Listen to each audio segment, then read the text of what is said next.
Alright, hello fun and welcome back to my Fallout 4 Mod Spotlight series, where today we are having a look at the Manurhin MR73 mod, which is being made by user Shimsham.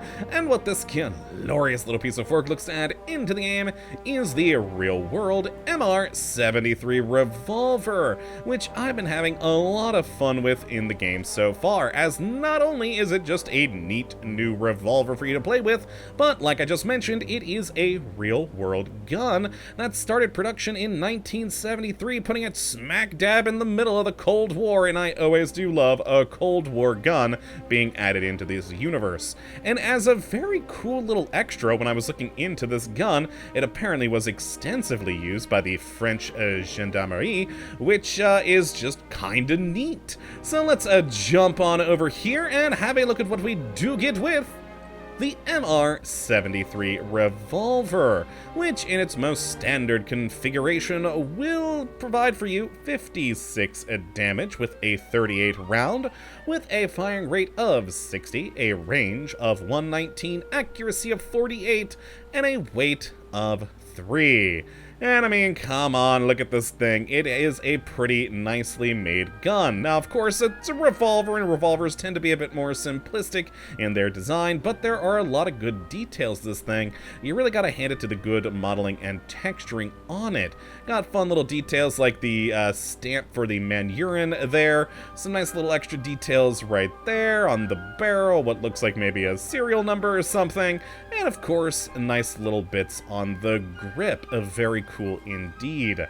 Now, sadly, there are not a huge number of different modifications for this gun, but enough to help keep it a bit more relevant into the mid to mid-ish to late game, especially damage-wise, which, you know, off the bat, this thing doesn't do the worst damage ever, but of course, with some receivers, etc., you can bump it up quite a bit more, and then throw on top of that any perks you have chosen, but the base damage, not too shabby.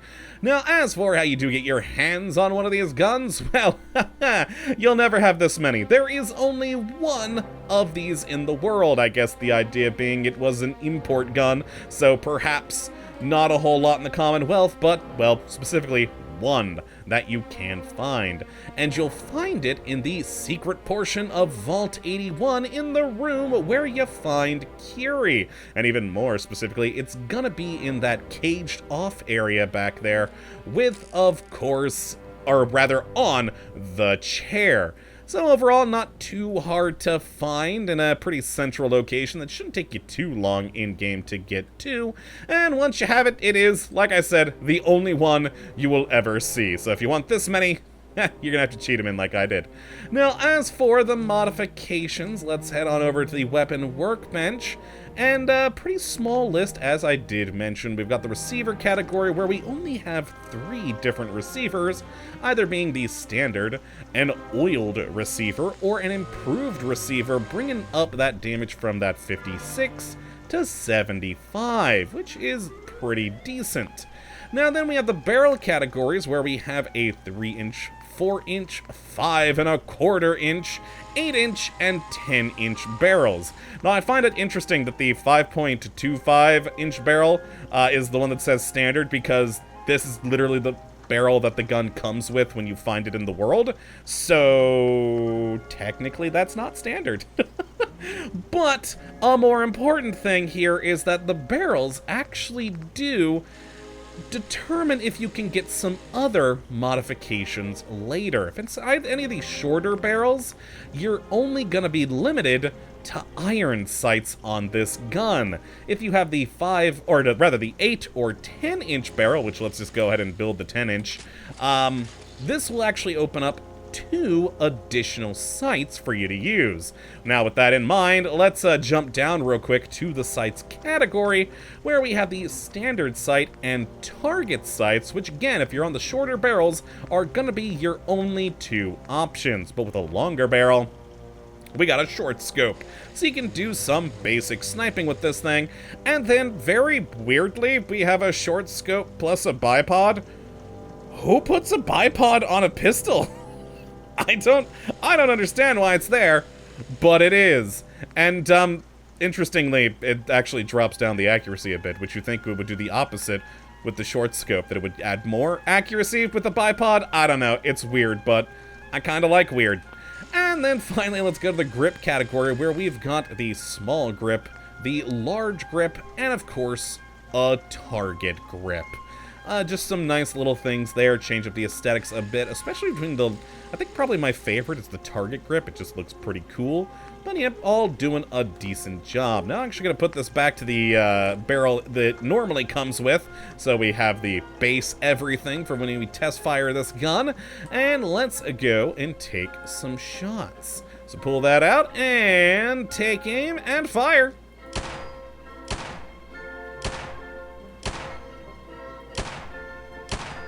And there we go. A very simple, smooth firing. Can actually fire quite quick if you do just keep on pulling the trigger. Does have a crap load of kick per shot though, so it is going to take a lot for you to properly aim this if you are firing quickly. If you keep down the rate of fire to not too bad though, it's fairly controllable. But yes, if you just start squeezing off rounds, oh yeah, a lot of kick there. A lot of kick. Which again can be modified with some of the different modifications in there to help with that recoil. But overall, you know, not too shabby. Now let's go grab my modified versions, which I actually think I'm probably only going to shoot one of them because, well, there are, like I said, not too many different modifications, so nothing too crazy we can do there. So let's get out the one that I put the bipod scope on, which was also the highest amount of damage I was able to get this to do without any perks at 82, which is pretty darn decent. So let's pull that baby out and take some shots here.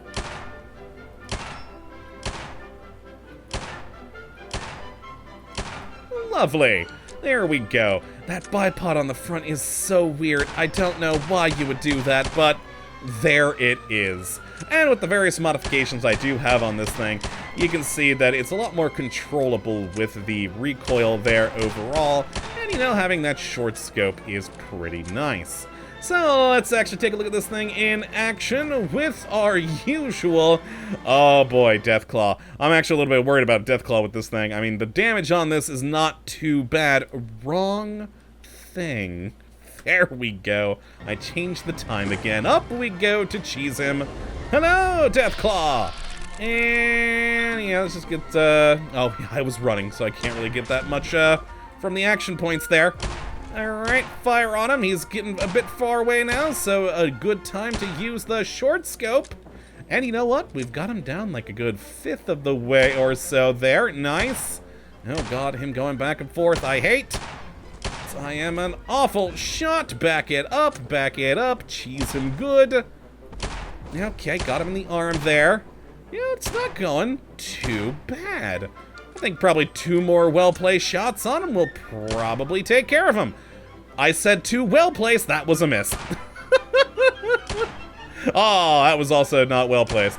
Okay, I took a few more than I'd hoped, but you guys know me, I'm an awful shot. So, it took a few more than I would have liked, but all in all, we were able to take Deathclaw with a bit of cheesing, and it worked out pretty okay.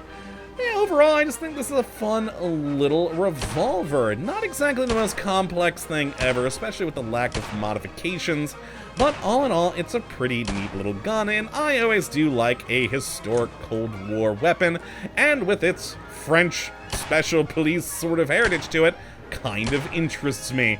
So if you'd like to take a look at this mod for yourself, which I'd certainly recommend you go and do, you can have a look at the link in the description, as per usual. But that, my friends, is going to be it for this one today. Hopefully you all have enjoyed and you come back for the next, but until that time, thank you for watching, and as always, have a good one!